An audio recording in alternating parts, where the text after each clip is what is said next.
Hey everybody, what's up? Welcome back to Let's Play .hack.gu Volume 2. This is Son of Artist, and last time... I forget. What happened last time? I honestly can't remember. Was it the Adelie thing? With the, her avatar? Let's see. No? I don't think so. God, this is really bothering me. That was a couple of episodes ago. Who cares? Look! Everybody, look! It's a new dungeon! Oh my god! I can't believe it! It is a new dungeon! We are almost 2 games into this trilogy, and they're finally introducing a brand new dungeon. Oh, God. Thank you, thank you. Now we're up to 3. Now we're up to 3 different types of dungeons. And the Moon Tree thing was like a dungeon, so technically 4, right? So good, so good. But in all seriousness, yes, we finally have a new dungeon. I don't know why they waited this long to present it. I know you can warp to this kind of dungeon, like, at any time. I don't know if it's just for higher level areas, though. But story-wise, like, I'm just confused. Like, why they introduced a brand new dungeon? Why is it, like, introduced so late in the game? That's weird. Especially because we had that new area that was introduced very early in the game. The, like, the desert canyon kind of area, but... Anyway, I really like this dungeon type. It's not like the caves or the shrine dungeons. They're, this is a completely linear dungeon. It kind of just goes, like, in an upward spiral staircase kind of thing. And it's kind of just more of like a gauntlet of enemies, rather than exploring different rooms and stuff like that. And, you know, I maybe... in, like, another game, I would say that's kind of boring, but, like,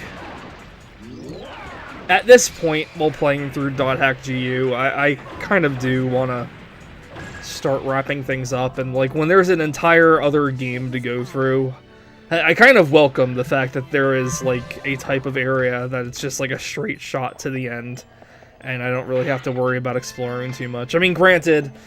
you know, I could have been using Fairy's Orbs this entire time to lay the dungeon map out for me, but, well, I didn't. You're also going to see a lot more trap rooms in these types of dungeons as well. Since there is no exploration and it is more of a gauntlet, you know, they will put 2 different types of trap rooms as you're going along to try to just, like, fill up space, I guess. I'm not so much of a fan of the trap rooms. We've seen some of them in, like, the cave and the shrine dungeons where there's just, like, a bunch of contraptions all over the floor and you've kind of got to, like, navigate your way around, but these ones are kind of a little more obnoxious because you can't really, like, go around. You have to, like, wait for, like, an opening to pass through buzzsaws and stuff like that, and, you know, I don't want to say there's no pattern to them, but I kind of feel like after waiting around for them, it is a little... hard to find a good spot to go. Like, I wouldn't so much wait for, like, extra time in between buzzsaws to go. I would wait. There's, like, one slower moving buzzsaw that I would go as it's making a way across. And as we'll see when we're coming up to, I think the next hallway, actually. There's also a trap where if you're going in, up some more, then, some boulders will fall from God knows where and just kind of roll down, and you can either try to avoid them, or what I usually do is as soon as you set foot in the hall, the boulders will make a sound, so I just kind of, like, stand by the doorway and wait for them to leave. Yeah, this is the other type of trap. So you can avoid these if you want to kind of get a move on, or you can just wait at the doorway. Either way is fine. The only thing that sucks about the traps is, though, they do kind of deal a decent amount of damage to you, so, you know, unfortunately it's not really something that you're gonna be able to go barreling through. Adelie's here, so, you know, she'll heal, but, whatever. But Yeah, so it's around this point in the series where I kind of start losing my my steam for the game. You know, all the repetitiveness, it kind of like really starts to catch up to me now. I kind of remember feeling this the last time I played through this series as well. It was different my first time because, you know, I had months of a break in between the GU games because, you know, I was waiting for them to come out one by one, so it wasn't really so much a big deal back then. But, you know, it is like a long... I don't know. It's like when you put them all together, I guess it's not really like exceptionally longer than your average JRPG from around this time, but like when everything's so repetitive, it feels longer. It really does feel longer, and this is where I kind of like start to like lose steam and like try to, you know, want to wrap this up a little more.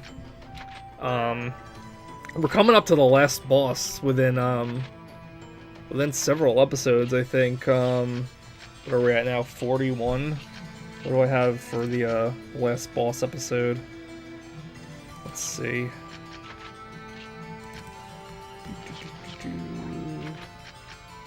46, I think, is the finale. So if I don't have if I don't decide to like get any of this raw footage and combine them for a single episode, because I made all my raw footage for this with the idea that each recording was going to be an episode. So unless I didn't make any kind of special notes otherwise, so unless I mix some together, which I don't think I will, then within like 5 episodes we'll be at the last boss. I died to the last boss, actually. You know, it was kind of frustrating because it was like one of those situations where you're just like, you hear like the chip damage kind of sound, and you're just like not doing any damage at all to him.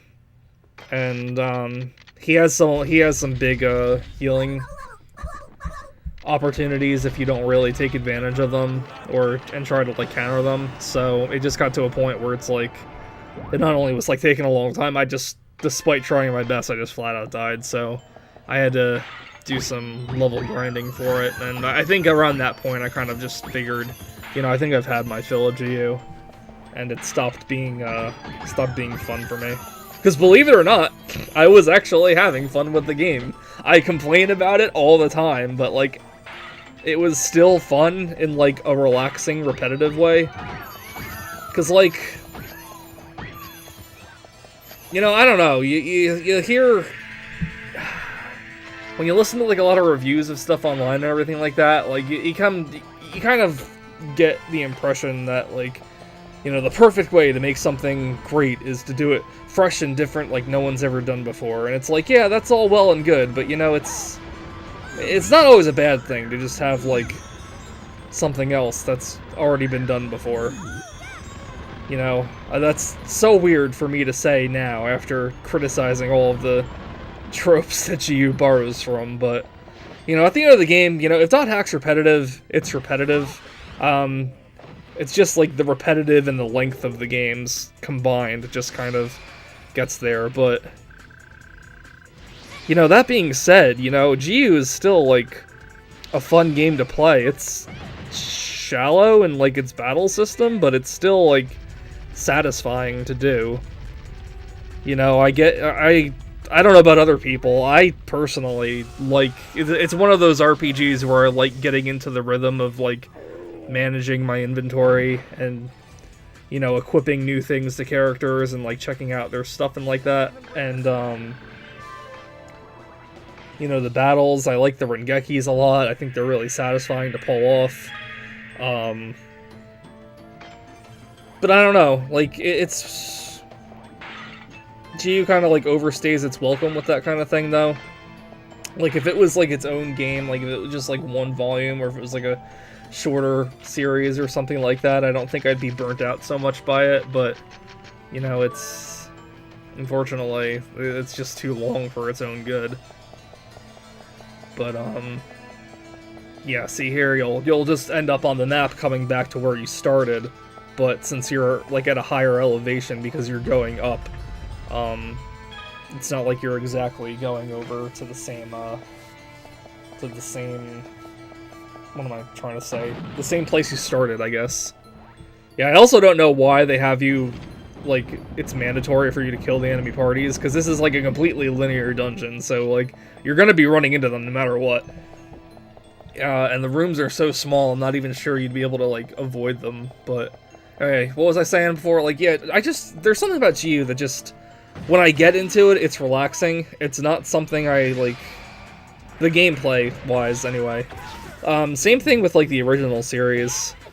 You know, it is what it is, and I definitely have my enjoyment of what it is. It's just... I don't know, like... Maybe if it's, like, the type of game I came back to, like, in smaller, like, shorter spurts, rather than, like, marathoning this, like, 3-volume saga all back-to-back, it would be, better. Or maybe if it was just, like, a shorter series in general, like I mentioned before. But, you know, regardless of, you know, how enjoyable it really is in the long run. Yeah, this is the point of the game where it's just kind of like burning me out.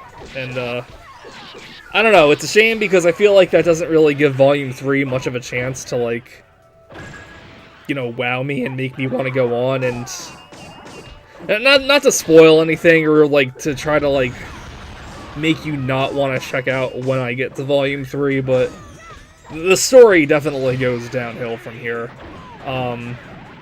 Not from this game in particular, but, like, Volume 3 introduces a lot of, like, really stupid things that just are, like, borderline comical. Like, well, we'll get there when we get there, but, you know, it's frustrating because it's, like, such a story-based game. Doesn't really, like, leave a great conclusion, but, whatever. Doesn't matter right now, because right now we're actually going up to, like, one of the biggest reveals in the game. I think that's all going to be in the next episode, too.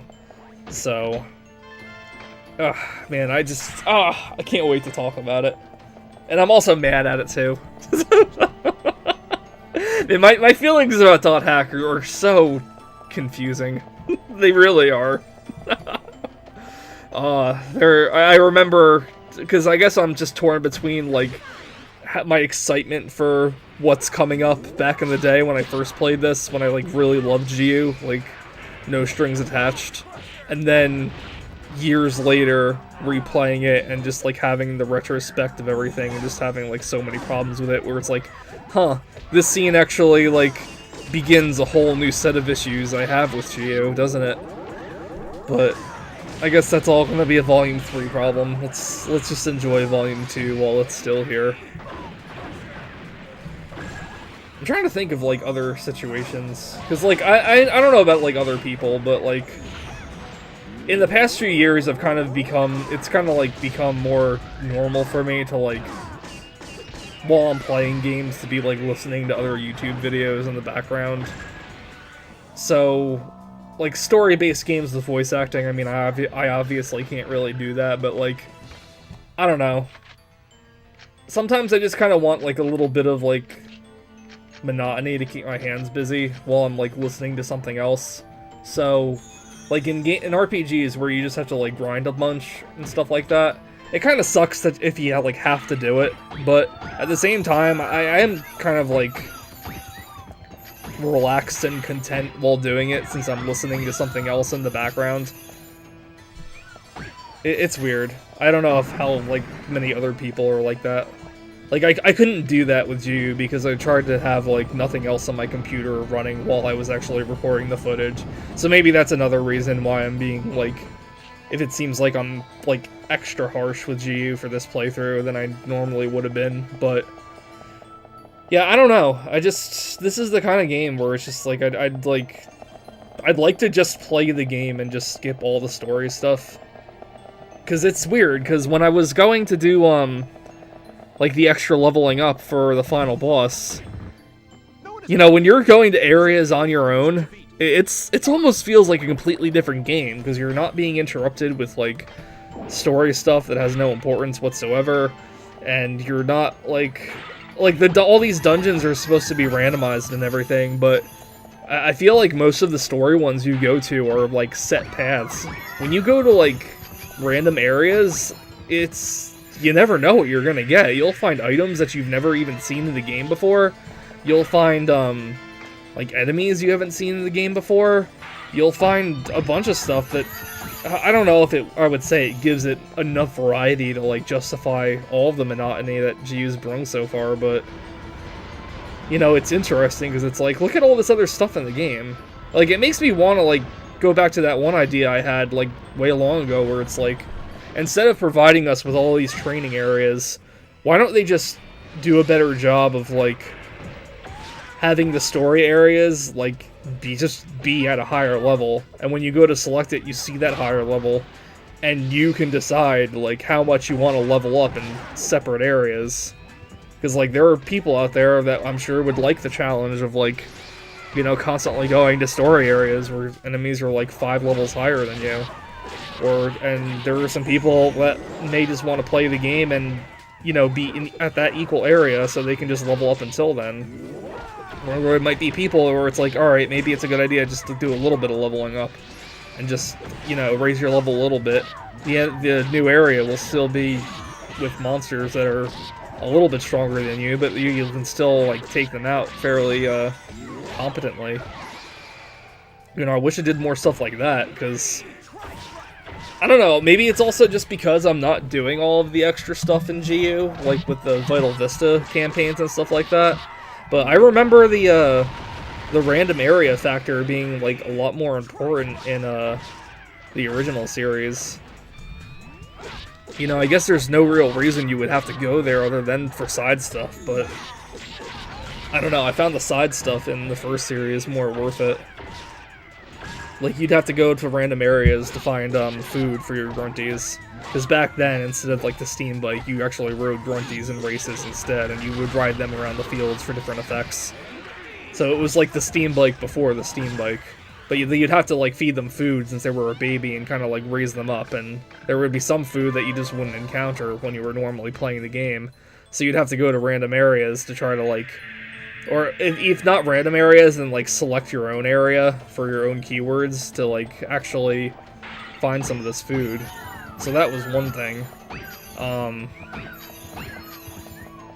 don't know, I remember early in the games, in the first game in particular, there was this one area you had to go to solo, and it was a pretty tough area, so you'd probably go to like, you know, a random area to help level up a little bit like that, but anyway, look what we have here. It's a triad sign. Oh boy, what's gonna come up? It's so... Ooh, I can't wait. I don't know how I'm gonna react to it. I don't know how I'll feel about it, but oh boy, I'm gonna have some thoughts coming up, so stay tuned, guys. Big episode happening next time. See you later.